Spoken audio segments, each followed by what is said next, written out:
Hari ini kami mengeluarkan peraturan menteri turunan dari PP Tunas.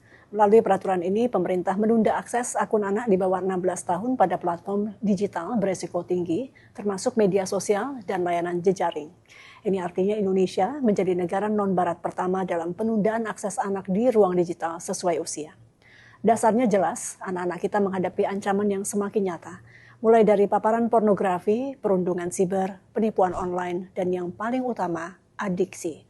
Pemerintah hadir agar orang tua tidak lagi bertarung sendirian melawan raksasa algoritma. Tahap implementasi dimulai tanggal 28 Maret 2026, akun anak di bawah usia 16 tahun pada platform beresiko tinggi mulai dinonaktifkan, dimulai dari platform YouTube, TikTok, Facebook, Instagram, Thread, X, Bigo Live, dan Roblox. Proses ini akan dilakukan secara bertahap sampai semua platform menjalankan kewajiban kepatuhannya. Kami sadar implementasi peraturan ini mungkin menimbulkan ketidaknyamanan di awal, anak-anak mungkin mengeluh dan orang tua mungkin bingung menghadapi keluhan anak-anaknya. Namun kami meyakini bahwa ini adalah langkah terbaik yang harus diambil oleh pemerintah di tengah kondisi darurat digital. Langkah ini kita ambil untuk merebut kembali kedaulatan masa depan anak-anak kita. Kita ingin teknologi itu memanusiakan manusia, bukan menumbalkan masa kecil anak-anak kita. Pemirsa, pemerintah memproyeksikan pertumbuhan ekonomi kuartal 1 2026 bisa mencapai 5,5% hingga 5,6%. Pertumbuhan ekonomi pada kuartal pertama tahun ini akan ditopang penyaluran tunjangan hari raya untuk ASN serta bonus hari raya untuk ojek online. Pemerintah memproyeksikan pertumbuhan ekonomi kuartal 1 2026 bisa mencapai 5,5% hingga 5,6%. Angka tersebut lebih tinggi dari capaian pertumbuhan ekonomi pada kuartal 4 tahun lalu yang mencapai 5,39%. Menurut Menko Bidang Perekonomian Erlangga Hartarto, pertumbuhan ekonomi pada kuartal pertama tahun ini akan ditopang penyaluran tunjangan hari raya untuk ASN, pegawai pemerintah dengan perjanjian kerja, TNI Polri hingga pensiunan yang nilainya naik 10% dari tahun lalu, serta bonus hari raya untuk ojek online. Erlangga berharap dengan adanya dua stimulus tersebut dapat meningkatkan konsumsi rumah tangga selama periode lebaran dan secara langsung mendongkrak pertumbuhan ekonomi nasional.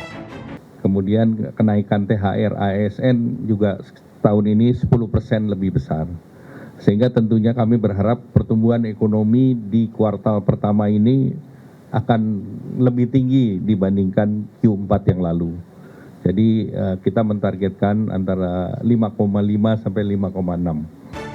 Seperti diketahui, pemerintah telah mengalokasikan anggaran sebesar Rp55 triliun untuk tunjangan hari raya ASN pegawai pemerintah dengan perjanjian kerja, TNI Polri hingga pensiunan. Nilai tersebut naik 10% dari anggaran tahun lalu yang mencapai Rp49 triliun. Sementara itu, bonus hari raya untuk tahun ini yang mencapai Rp220 miliar juga naik 50% dibandingkan tahun lalu, sekitar Rp110 miliar. Dari Jakarta, Tim Liputan IDX.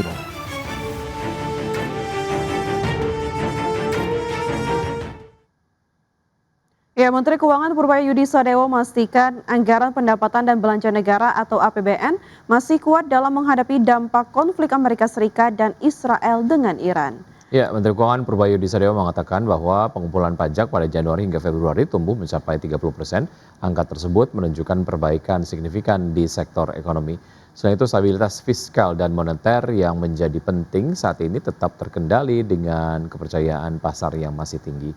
Sementara terkait dengan potensi kenaikan harga minyak dunia, Purbaya memastikan kenaikan harga minyak saat ini yang menembus $90 Amerika per barel masih dapat ditanggung oleh keuangan negara.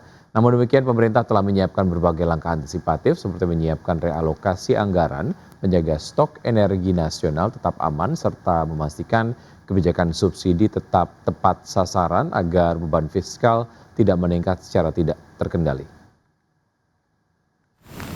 Kan channelnya pasti melalui ekspor ataupun melalui harga minyak. Harga minyak udah naik mereka di 80 ya. Kita udah hitung sampai 92 pun kita masih bisa kendalikan anggarannya, jadi nggak ada masalah. Berarti tidak ada kekhawatiran dari Anda, Pak? Enggak, kita bisa adjust, kita bisa atur. Itu langkah antisipasi yang disiapkan ada nggak? Iya. Oh, kalau impor makin parah kan harganya mahal ya. Kan akan menekan defisit. Ya kita pastikan aja pertama tax collection kita, pengumpulan pajak kita sama cukai nggak ada yang bocor, itu udah mengurangi tekanan ke defisit. Nanti kalau lebih bagus, itu udah lebih bagus, kita lihat dampaknya seperti apa. Baru kita hitung langkah-langkah yang perlu kita lakukan. Ya, sementara itu Kamar Dagang dan Industri Indonesia memastikan keberlangsungan ekonomi di sektor dunia usaha tetap terjaga dan berkelanjutan. Pasalnya menurut Ketua Umum Kamar Dagang dan Industri Indonesia atau Kadin, Anindya Bakri, kondisi global sedang bergejolak dapat mempengaruhi produktivitas industri segala sektor. Untuk itu Kadin berharap pemerintah dan dunia usaha swasta terus melakukan akselerasi pertumbuhan di semua sektor potensi perekonomian nasional, termasuk terus memperkuat daya saing industri dan memperluas akses lapangan pekerjaan baru. Ketua Umum Kadin ini optimis bahwa Indonesia bisa melewati tantangan geopolitik dan geoekonomi akibat perang Amerika Serikat Israel terhadap Iran, yang langsung berdampak terhadap lonjakan harga minyak dunia. Dari dunia usaha tentunya kami kompak sesama dunia usaha untuk menenangkan para konstituen kita untuk bisa menjaga tentunya lapangan kerja, itu yang paling penting, dan juga memberikan kepercayaan kepada para pengusaha baik yang besar, menengah maupun kecil bahwa kondisi ekonomi bersama pemerintah kita jaga sebaik mungkin. Mungkin itu yang paling penting ya, karena kita lihat di satu sisi tentunya kita mesti menjaga semua pertumbuhan lah, dari pertumbuhan, inflasi, tapi lain sisi juga istilahnya dana interbank itu masih ada. Nah, tinggal bagaimana menyalurkannya dengan baik. Saya rasa sih seperti itu, kita dengarkan dulu ya. Ya, berikutnya Indonesia secara keseluruhan telah mencapai swasembada beras, ayam, dan telur. Ya, selain itu Indonesia juga memiliki kapasitas produksi yang kuat. Dalam acara pelepasan ekspor 545 ton produk unggas senilai 18,2 miliar rupiah ke Singapura, Jepang, dan Timor Leste, Menteri Pertanian Andi Amran Sulaiman menegaskan posisi industri perunggasan nasional yang tidak hanya telah swasembada ayam dan telur, tetapi juga mulai memperluas ekspansi ke pasar global. Menurutnya, kini Indonesia telah mencapai swasembada beras, ayam, dan telur, serta memiliki kapasitas produksi yang kuat. Untuk itu pemerintah mengendalikan surplus melalui mekanisme penyerapan domestik, termasuk pemanfaatan pada program makan bergizi gratis serta memperluas akses ekspor. Langkah ini dilakukan agar keseimbangan pasokan dan harga tetap terjaga, di mana capaian ekspor produk unggas sebanyak 545 ton dengan nilai 18,2 miliar rupiah tersebut diharapkan menjadi bagian dari akselerasi ekspor komoditas peternakan yang selama ini dinilai memiliki daya saing tinggi. Sekarang ini kita sudah swasembada telur, ayam, beras, dan seterusnya. Nah, ini kita dorong ekspor ke negara-negara lain. Ini telur, ini semua olahan ayam dan telur. Nilai sekarang totalnya berapa nilai? 18 miliar. Tapi ini terus menerus. Ini hari ini aja terus kita ekspor. Untuk ayam, telur sudah swasembada dan ekspor. PT Piridam Pharma Tbk melalui anak usahanya PT Etika Industri Farmasi akan meningkatkan kapasitas produksi injeksi steril. Ya, Direktur PT Piridam Pharma Tbk Bejo Stefanus mengatakan PT EIF telah menyelesaikan pembangunan dari perluasan kapasitas produksinya, yaitu Line 3 yang rencananya akan diresmikan pada April 2026. Pembangunan Line 3 dimulai pada September 2024 dan rampung hanya dalam kurun waktu 1,5 tahun.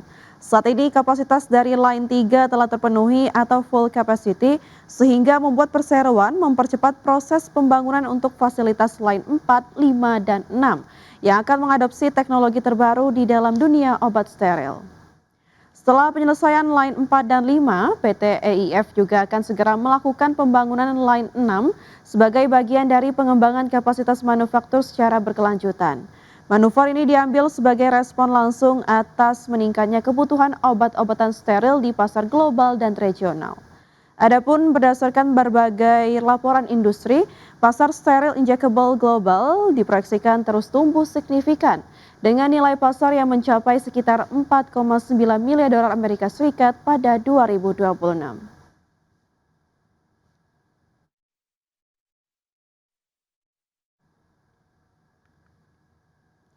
Pemirsa, laba bersih emiten batubara PT Bayan Resources Tbk atau BIAN turun pada akhir tahun 2025. Penurunan ini terjadi di tengah kenaikan beban pokok pendapatan perusahaan, dan berikut adalah laporannya.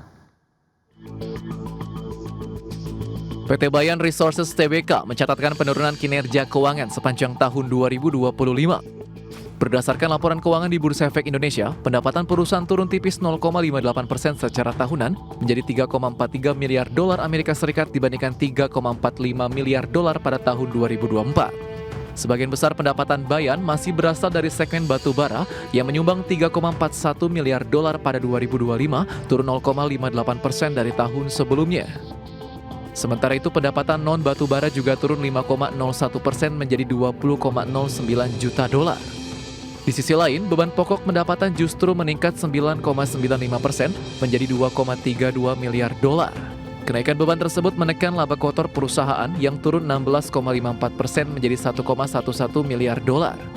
Akibatnya laba bersih yang dapat diatribusikan kepada pemilik entitas induk turun 16,77% menjadi 767,92 juta dolar pada 2025 dibandingkan 922,64 juta dolar pada 2024. Hingga akhir 2025, total aset Bayan tercatat 3,38 miliar dolar dengan liabilitas 680,46 juta dolar dan ekuitas 2,69 miliar dolar. Berbagai sumber IDX Channel.